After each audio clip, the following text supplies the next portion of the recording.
France Bharat પાસેથી ખરીદશે Pinaka rocket launcher, પરમાણુ ઉર્જા સહિતના મુદ્દે વડાપ્રધાન મોદી અને માઇક્રો વચ્ચે થઈ વાતચીત. હાલ વડાપ્રધાન નરેન્દ્ર મોદી ફ્રાન્સ અને અમેરિકાના પ્રવાસે છે. આ દરમિયાન ફ્રાન્સના રાષ્ટ્રપ્રમુખ ઇમેન્યુઅલ મેક્રોએ બંને દેશો વચ્ચે વેપાર અને રોકાણને પ્રોત્સાહન આપવાની વાત કહી હતી. બંને દેશોએ ઇન્ડો પેસિફિક ક્ષેત્ર અને વિવિધ વિશ્વ મંચો પર સહકારને વધારવાની પ્રતિબદ્ધતા વ્યક્ત કરી હતી. વડાપ્રધાન નરેન્દ્ર મોદી અને ઇમેન્યુઅલ મેક્રોએ રક્ષા, પરમાણુ ઉર્જા અને અંતરિક્ષના વ્યૂહાત્મક ક્ષેત્રોમાં સહયોગની સમીક્ષા કરી હતી. વડાપ્રધાન મોદીએ કહ્યું હતું કે ફ્રાન્સ દ્વારા ભારતના પિનાકા રોકેટ લોન્ચરની ખરીદી બંને દેશો વચ્ચે સંરક્ષણ સંબંધોને મજબૂત બનાવશે.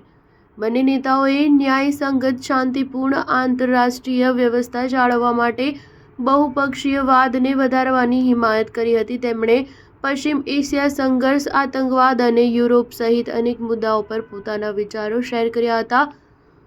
બંને નેતાઓએ તેમની વ્યાપક વાતચીત પછી વૈશ્વિક એઆઈને જાહેર હિતમાં સામાજિક, આર્થિક, પર્યાવરણીય દ્રષ્ટિએ ફાયદાકારક નીવડે તે સુનિશ્ચિત કરવા માટે નક્કર પગલાં લેવાની પ્રતિબદ્ધતા પર ભાર મૂક્યો.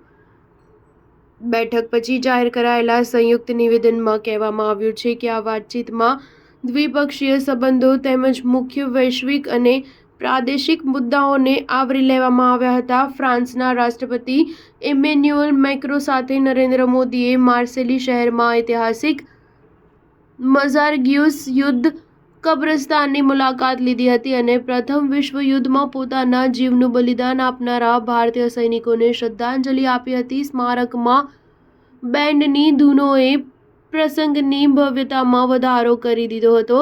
આ પછી બંને નેતાઓએ ઐતિહાસિક કબ્રસ્તાન સંકુલની મુલાકાત લીધી હતી અને સ્મારક તકતીઓ પર ગુલાબ અર્પણ કર્યા હતા. સ્ટાર ન્યૂઝ 7 હંમેશા સચ્ચાઈની સાથે.